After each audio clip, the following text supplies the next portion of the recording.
हे दोस्तों, welcome to the GS show. मेरा नाम है भारत और जीएस शो में आज हम लोग शुरू कर रहे हैं भारतीय राज्य व्यवस्था और शासन।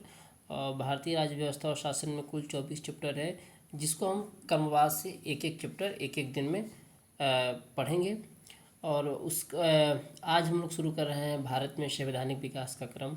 जो भारत में संवैधानिक विकास हुआ उसके क्रम को आज पढ़ेंगे। मेनली हम लोग जो भारतीय में संवैधानिक विकास हुआ वो दो फेज़ में हुआ। पहले फेज़ में ईस्ट इंडिया कंपनी ने जो सुधार किए, उसके बाद ईस्ट इंडिया कंपनी का पावर जब क्राउन के हाथ में गया तो उन्होंने कुछ सुधार किए। तो इन सब को हम लोग देखेंगे आज इसमें।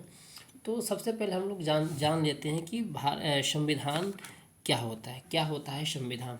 तो संविधान एक ऐसा लिखित या अलिखित वैधानिक दस्तावेज है जिसके आधार पर किसी राष्ट्रीय राज्य की राजनीतिक, आर्थिक, प्रशासनिक व्यवस्था को सुचारू रूप से संचालित किया जाता है। जैसा कि हमको पता है कि विश्व में सर्वप्रथम 1215 ईस्वी में ब्रिटेन में एकाधिकार पत्र जारी किया गया, जिसे मैग्ना कार्टा के नाम से भी जाना जाता है। ठीक, ब्रिटेन का संविधान अलिखित संविधान का एक उत्कृष्ट उदाहरण है। और विश्व में सर्वप्रथम लिखित संविधान अमेरिका के संविधान को कहा जाता है, जो 4 मार्च 1789 को लागू हुआ, जिसे फिलाडेल्फिया सम्मेलन 1787 ईस्वी में अपनाया गया था। और भारत का संवैधानिक विकास ईस्ट इंडिया कंपनी से ब्रिटिश क्राउन के अंतर्गत हुआ, जैसा कि मैंने आपको पहले भी बताया था। ठीक है, तो हम लोग देखेंगे पहले ईस्ट इंडिया कंपनी के अंतर्गत जो संवैधानिक विकास हुए वो क्या क्या हुए। तो पहला विकास होता है रेगुलेटिंग एक्ट, जो 1773 के द्वारा किया जाता है। इस एक्ट के द्वारा कंपनी के कार्यों को नियंत्रित करने के उद्देश्य से ब्रिटिश संसद द्वारा ये पहला कदम उठाया गया था, जिसे ब्रिटिश के प्रधानमंत्री लॉर्ड नॉर्थ के द्वारा एक गोपनीय समिति के सिफारिश पे तैयार किया गया। ठीक, उसके बाद कालांतर में ये पिट्स इंडिया एक्ट आया, जो 1784 ईस्वी में ये आया था। ठीक, 1784 में पिट्स इंडिया एक्ट आया। यह भारतीय क्षेत्र पर ब्रिटिश राज के दावे का पहला दस्तावेज भी माना जाता था। इसमें वार्षिक कार्यों के लिए बोर्ड ऑफ डायरेक्टर, राजनीतिक कार्यों के लिए बोर्ड ऑफ कंट्रोल की स्थापना की गई। ठीक, फिर उसके बाद आता है चार्टर अधिनियम 1793। चार्टर अधिनियम 1793 के मदद से ईस्ट इंडिया कंपनी ने व्यापारिक एकाधिकार को भारत में 20 वर्षों तक बढ़ाया गया। ठीक, और इंडियन सिविल सर्विसेज को स्वीकृति मिली, जिसे 21 अप्रैल 1793 को संपन्न हुआ। इसी के अंतर्गत भू राजस्व पुलिस का भी प्रावधान किया गया। ठीक, उसके बाद चार्टर एक्ट 1813 को लाया गया।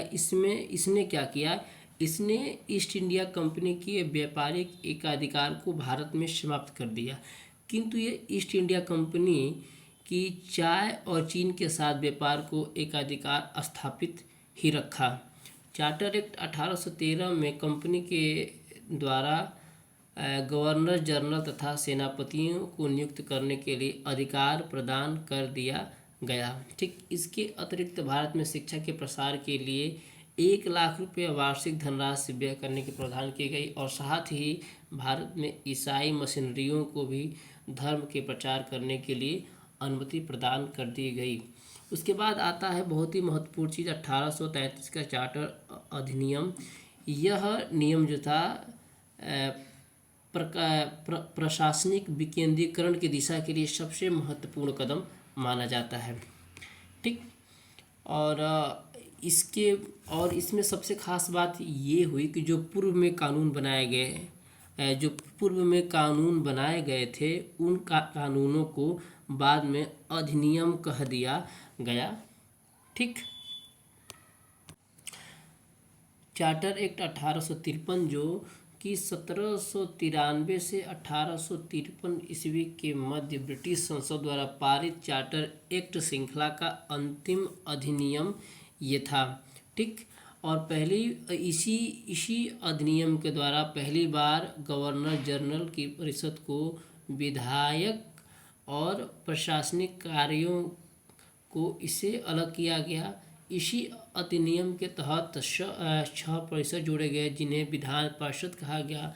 गवर्नर जनरल की विधान परिषद में शामिल 6 सदस्यों को में से 4 सदस्य बंगाल, मद्रास, मुंबई, आगरा के स्थानीय प्रांतीय सरकारों द्वारा किया जाना था। पहली बार भारतीय केंद्रीय विधान परिषद की का स्थानीय प्रतिनिधित्व को भी शामिल किया गया और इसी अधिनियम के तहत भारत के लिए 12 राज्यों वाली विधानसभा के 12 सदस्यों वाली विधानसभा क्षेत्र की स्थापना की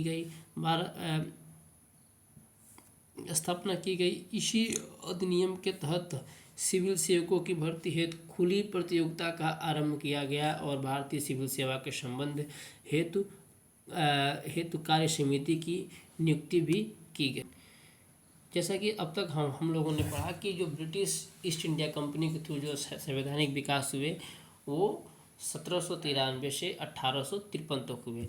उसके बाद जो भी संवैधानिक विकास हुए वो ब्रिटिश क्राउन के अंतर्गत हुए।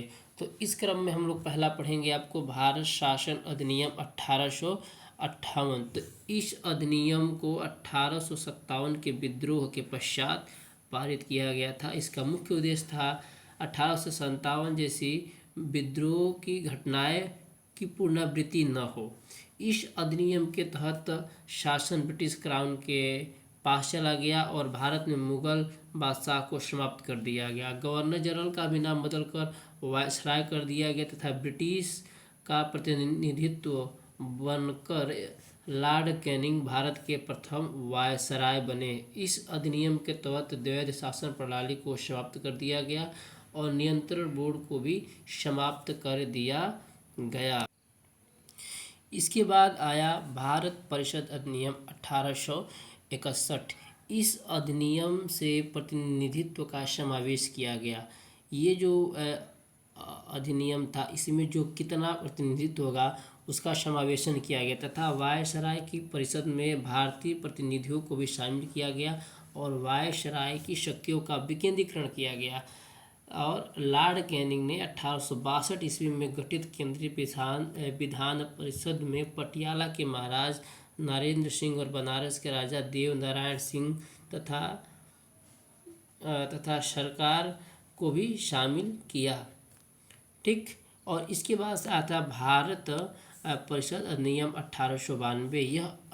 यह अधिनियम जो था लॉर्ड लैंसडाउन के कार्यकाल में पारित हुआ था, जिसके तहत विधान परिषद के सदस्यों की आर्थिक नीतियों बजट पर बहस करने की अनुमति प्रदान तो की गई लेकिन इस पे उनको मतदान का अधिकार नहीं दिया गया। और इसके बाद सबसे महत्वपूर्ण अधिनियम पारित होता है भारत परिषद अधिनियम 1909 जिसे मॉन्टेग्यू चेम्सफोर्ड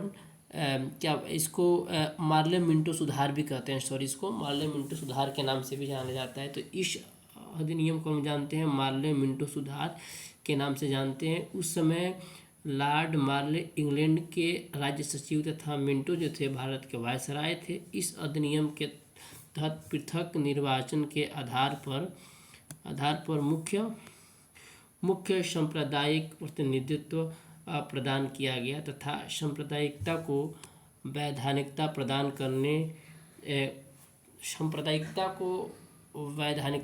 की गई, जिसे लॉर्ड मिंटो को सांप्रदायिक निर्वाचन का जनक भी कहा जाता है। फिर आता है भारत शासन अधिनियम 1919। इस अधिनियम को मॉन्टेग्यू चेम्सफोर्ड सुधार भी कहते हैं। इस अधिनियम के निर्माता भारत के सचिव और भारत के वायसराय के सपोर्ट से तैयार किया गया। उस समय भारत के सचिव थे मॉन्टेग्यू और उस समय भारत के वायसराय थे चेम्सफोर्ड। इस अधिनियम में अनेक तत्कालिक कार्यों जैसे प्रथम विश्व युद्ध की युद्ध के दिन में बढ़ता हुआ इंग्लैंड का प्रभाव, होम रूल जो आंदोलन था, इस अधिनियम की मुख्य विशेषता प्रांतों में द्वैध शासन को लागू करना तथा द्विसदनात्मक विधायिका स्थापित करना तथा 10 वर्षों के पश्चात अपनी रिपोर्ट को पुनः प्रस्तुत करना। इसी के अंतर्गत 1927 में साइमन आयोग का गठन किया गया, जो 1928 में भारत में आया, जिसके अध्यक्ष सर साइमन को नियुक्त किया गया था।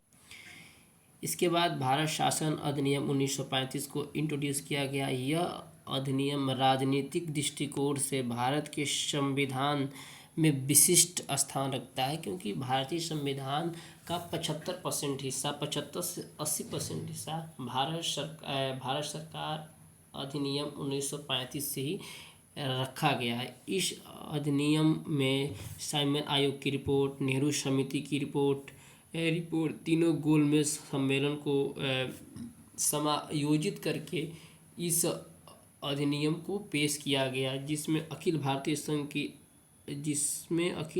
संघ की स्थापना, प्रांतों में द्वैध शासन की समाप्ति, 1937 ईस्वी के संसदीय न्यायालय की स्थापना, भारत की जो सांप्रदायिक चुनाव की स्थिति थी उसको समाप्त किया गया। ठीक है, और इसी के थ्रू प्रांतीय चुनाव 1937 में कराए गए। भारत शासन अधिनियम 1935 के अधीन वर्ष 1937 में 11 प्रांतों में प्रांतीय विधान मंडल का चुनाव संपन्न हुआ, जिस समय 1585 सीटों में 711 सीटों पर कांग्रेस की विजय प्राप्त हुई, और 1937 के चुनाव में कांग्रेस 6 प्रांतों में सरकार बनाई तथा इसका चुनाव चिन्ह पीला बक्सा था। और अंत में भारत स्वतंत्रता अधिनियम 1947 को लाया गया। 20 फरवरी 1947 को ब्रिटिश के प्रधानमंत्री क्लेमेंट एटली ने घोषणा की कि 30 जून 1947 को भारत में ब्रिटिश शासन समाप्त हो जाएगा। इसके उपरांत ब्रिटिश सरकार ने स्पष्ट किया कि 1946 में संविधान सभा का गठन किया जाएगा, जो भारत के संविधान का निर्माण करेगी। इसके उपरांत लॉर्ड माउंटबेटन को वायसराय बनाकर भारत भेजा गया, जिन्हें भारत को आज़ाद करने और इनको विभाजित करने की जिम्मेदारी सौंपी गई। और उन्होंने 4 जुलाई 1947 को ब्रिटिश संसद में माउंटबेटन योजना को प्रस्तुत किया, जिसे जुलाई 1947 के दौरान ब्रिटिश संसद ने अनुमति प्रदान दी। इस अधिनियम के तहत भारत ने ब्रिटिश राज समाप्त कर 15 अगस्त 1947 को भारत को स्वतंत्र संप्रभु राष्ट्र घोषित किया गया, जबकि 14 अगस्त 1947 को भारत का विभाजन कर पाकिस्तान का निर्माण किया गया। और इसके पश्चात जो भारत में वायसराय का पद था उसको समाप्त करके फिर से गवर्नर जनरल का पद बना दिया गया, जिससे की नियुक्ति इंग्लैंड के सम्राट ही करेगा, तथा दोनों देशों में अलग अलग संविधान सभा का निर्माण हुआ और अलग अलग संविधान बने। तो हम लोग का चैप्टर यहीं समाप्त होता है, और आगे हम लोग देखेंगे कल दूसरा चैप्टर, और इस चैप्टर में क्या कमियां रह गई, क्या सुधार करना है, और जो भी आपके सजेशन हो आप प्लीज़ कमेंट बॉक्स में बताएं। धन्यवाद।